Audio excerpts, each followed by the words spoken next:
संपूर्ण महाराष्ट्रभर विश्व हिंदू परिषदेने एक भूमिका घेतली की औरंगजेबाची कबर हटवण्यात यावी, यासाठी नागपुरात आंदोलन झालं आणि त्या आंदोलनानंतरच नागपुरात एक ठिणगी पडली आणि मोठा जाळपोळ झाली आहे। ज्या पद्धतीची ही हिंसा घडली आहे या सगळ्या संदर्भात जो आरोप लागत आहे तो विश्व हिंदू परिषदेवर लागत आहे। यासाठीच बोलण्यासाठी आपल्यासोबत महाराष्ट्र आणि गोवाचे प्रांत प्रमुख जे आहे गोविंद शेंडेजी आहे। ज्या पद्धतीने आरोप लागत आहे की ही सगळी घटना जी घडली आहे ते आंदोलनानंतर घडली आहे, आपलं काय मत आहे? कॉमस्कोर नुसार आता isakal.com आहे देशातील नंबर 1 ची मराठी न्यूज वेबसाईट। प्रत्येक अपडेटसाठी isakal.com ला नक्की भेट द्या। विश्व हिंदू परिषदेने जे आंदोलन केलं ते लोकतांत्रिक पद्धतीने जो आमचा अधिकार आहे त्याच्या अंतर्गत अनुमती घेऊन ते आंदोलन आम्ही केलं। आमच्या आंदोलनामध्ये असं काहीही झालेलं नाही की ज्याच्यामुळे या प्रकारचा उद्रेक झाला पाहिजे। आमचं आंदोलन संपलं, सगळे कार्यकर्ते आपल्या आपल्या घरी चालले गेले। त्याच्या 1.5 तासानंतर हे सगळं प्रारंभ झालं। याचा अर्थच हा आहे की यांचं प्लॅनिंग होतं, त्या प्लॅनिंगच्या अंतर्गत हे सगळं झालेलं आहे, योजनाबद्ध तरीकेने झालेलं आहे।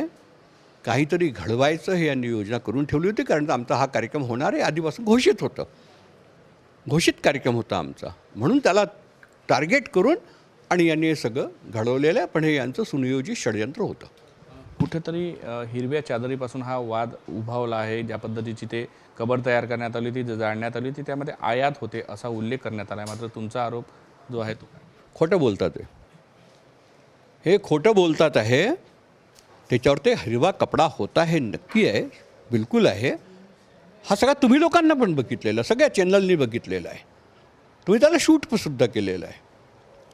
तर असं काहीही त्याच्यावर ते नव्हतं की कोणाचं मन त्याच्यामध्ये दुखेल। आणि मी किती काय मूर्ख नाही आहो मी असं सगळं करू म्हणून। आणि म्हणून हा जो आरोप ते करतात आहे हा एक षडयंत्राचा भाग आहे। आपल्याला सिद्ध करण्याकरता हा एक बोलल्या जात आहे। त्यांना जे करायचं होतं त्याच्याकरता काही ना काही त्यांना एक कारण पाहिजे होतं, ते कारण त्यांनी ते काढलं आणि त्याच्यामुळे त्यांनी ते सगळं केला। पण त्यांचा नियोजित षडयंत्र हा होता, म्हणून जे काही हिंसाचार झाला तो फक्त हिंदूंसोबत झालेला आहे। गाड्या जळल्या हिंदूंच्या, गाड्या तोडल्या हिंदूंच्या, दुकानं तोडले हिंदूंचे, मारलं हिंदूला। हा का बरं झाला? एवढा मोठा मुस्लिम एरिया आहे, तिथे एकही गाडी मुसलमानाची होते। म्हणून ह्या सगळ्या गोष्टी ज्या आहे या षडयंत्राचा एक भाग आहे। याला समजलं पाहिजे, प्रशासनाने समजलं पाहिजे, शासनाने समजलं पाहिजे। सखोल याची माहिती काढावी। सखोल कोण याचा मास्टर माइंड आहे त्याला समोर आणावं, कोणी हे सगळं घडवून आणलं त्याला समोर आणावं आणि यांच्यावरती सक्त कार्यवाही करू, NSA लावावं यांच्यावरती आणि कठोर कार्यवाही यांच्याविरुद्ध केली पाहिजे। तुमचं म्हणणं आहे का तुमची आंदोलनाची भूमिका पहिले स्पष्ट झाली, त्यानंतर हे सगळं षडयंत्र जे आहे ते शिजवण्यात आलं आणि तुमच्यात आंदोलनाचं निमित्त धरून हे सगळं उफाडण्यात आलं? असंच आहे। असं आहे की हे पूर्ण देशाचा विचार करा ना तुम्ही। ज्या घटना घटून राहिल्या आहेत त्या सगळ्यांचा प्रयोग एकच आहे।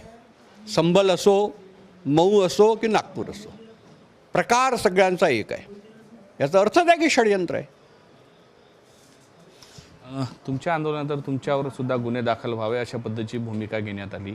पोलीस स्टेशनसमोर एक मॉब जमा झाला एका विशिष्ट समुदायाचा, तिथे घोषणाबाजी झालेली आहे, व्हिडिओ व्हायरल होते आहे। आम्ही त्याचा दावा करत नाही का तो व्हिडिओ नेमका कशा पद्धतीने आहे, तो खरा आहे खोटा आहे, मात्र त्याच्यात औरंगजेबाच्या समर्थनात असल्याचा ऑडिओ समोर ऐकायला मिळत आहे। काय कसं पाहता त्या व्हिडिओ? औरंगजेबाचा कोणी जर या देशामध्ये प्रांतामध्ये समर्थन करत असेल हे कधीही खपवून घेण्यासारखं नाही। त्याचा आम्ही तीव्र विरोध करू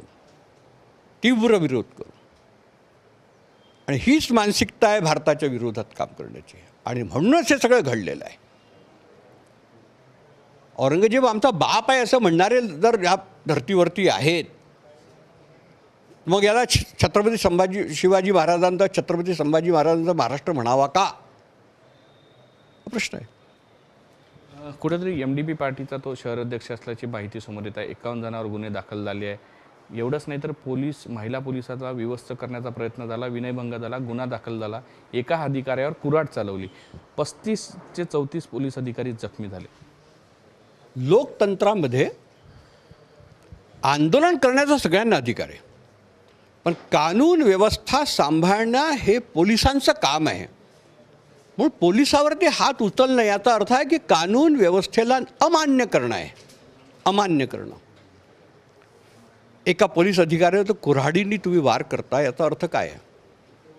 तुम्ही हत्या करण्याचा प्रयत्न केला पोलिसाची. 30 ते 35 पोलीस कर्मचारी अधिकारी घायल आहेत. याचा अर्थ काय आहे? एका महिला पोलीस कर्मचारीच्या अंगावर हात टाकून तिचे वस्त्र फाडण्याचा जो कृत्य करण्याचा प्रयत्न झाला, आणि त्या बहिणीला तर मी धन्यवाद करतो, तिचा आभार मानतो की तिने ह्या गोष्टीला आपल्या अधिकाऱ्यांना सांगून त्या गोष्टीच्या विरोधात तिने एक FIR केलेला आहे. आम्हाला आझाद मैदान आठवतो. मुंबईला आझाद मैदानामध्ये जे काही झालं होतं काय ते करायचा प्रयत्न होता. ही गोष्ट हिंदू समाजाने आता समजायची गरज आहे आणि हिंदू समाजाने याचा विरोध केला पाहिजे, समोर यायला पाहिजे. आणि हे सगळं खपावून घेणार नाही हिंदू समाज आता. आणि पोलीस अधिकाऱ्यांवरती आक्रमण करणं म्हणजे या देशाची कानून व्यवस्था त्याच्यावरती आक्रमण आहे. म्हणून यांच्यावर सगळ्यांवरती NSA लावला पाहिजे. कठोर भूमिका तुमची असणार आहे, पण तुम्ही खपवून घेतलं जाणार नाही असं म्हणता, तर पुढे तुमची भूमिका काय असणार? कशाबद्दल आमची भूमिका देऊ ना. जे लोकतांत्रिक पद्धती आहेत त्या लोकतांत्रिक पद्धतीप्रमाणे जे काही आवश्यक असेल ते सगळं करू. औरंगजेबाच्या कबरी संदर्भातलं आंदोलनात सुरुवात झाली, त्यातला पहिला टप्पा झाला होता. पुढे त्याबद्दल काय भूमिका? आम्ही म्हटलंच होतं की शणाय पुढे जाऊ. आता पुढची योजना तयार करू, त्याप्रमाणे पुढे जाऊ. एका पार्टीचा MDP नावाची एक पार्टी आहे, त्या पार्टीचा शहर अध्यक्ष या सगळ्यामध्ये इन्व्हॉल्व आहे अशी माहिती समोर येते आहे.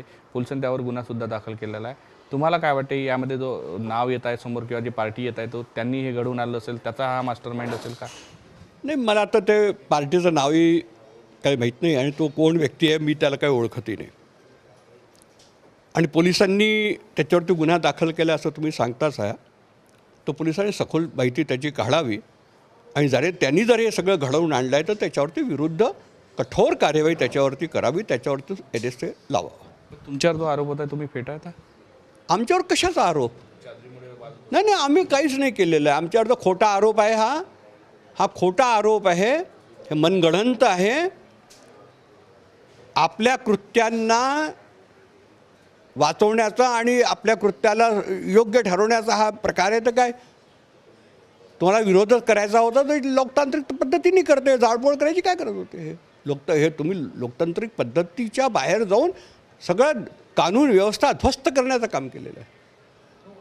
म्हणजे असहनीय आहे. नक्कीच ज्या पद्धतीने तुम्ही आंदोलन केलं त्या आंदोलनामध्ये तुम्ही जे जाळपोळ केलेली आहे किंवा जो पुतळा जाळण्यात आला त्यामध्ये आयातीचा उल्लेख होता असा आरोप विश्व हिंदू आणि बजरंग दल. साप खोटा आहे, असं काहीही घडलेलं नाही आहे. समोर एक कचऱ्याचा ढीग होता, त्या कचऱ्याच्या ढीग आणि एक साडी पडली होती. तो कचऱ्याचा ढीग त्या साडीमध्ये टाकून ते गुंडाळून आणलं आणि त्याच्यावर त्या औरंगजेबाची जे फोटो होती ते आम्ही लावली आणि ते जाळली.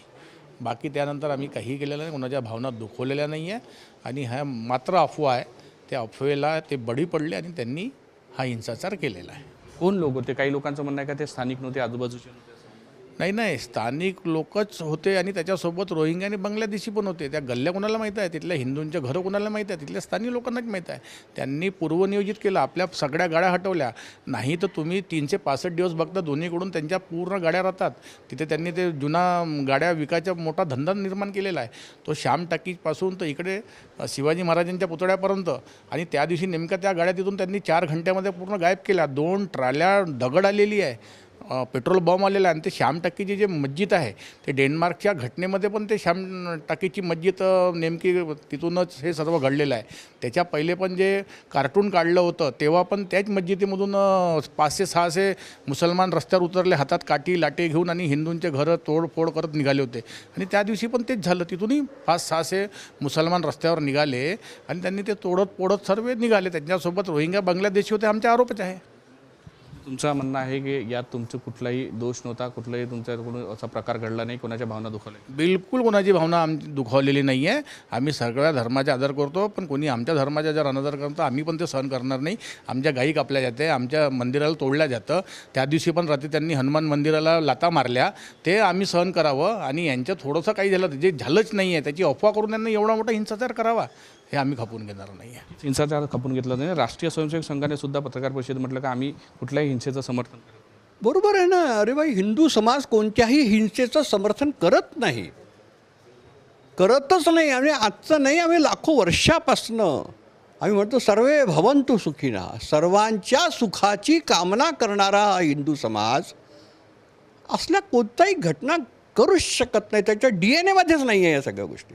नक्कीच कुठेतरी हिंदू समाज अशा पद्धतीच्या कुठल्याही घटनेला जे आहे हिंसेला कुठल्याही प्रवृत्त करत नाही अशा पद्धतीची भावना केली आहे. तसंच विश्व हिंदू परिषदेचा जो आरोप लावला तो त्यांनी फेटाळून लावलेला आहे. व्हिडिओ जर्नलिस्ट सौरभ बोलेसह पराग डोबळे, साम टीव्ही न्यूज, नागपूर. देश विदेशातील प्रत्येक घडामोडींचे लाईव्ह अपडेट मिळवण्यासाठी आता साम टीव्हीच्या सर्व सोशल मीडिया प्लॅटफॉर्मला लाईक, फॉलो आणि सबस्क्राईब करा. तसंच सर्व नोटिफिकेशनसाठी बेल आयकॉन प्रेस करायला विसरू नका.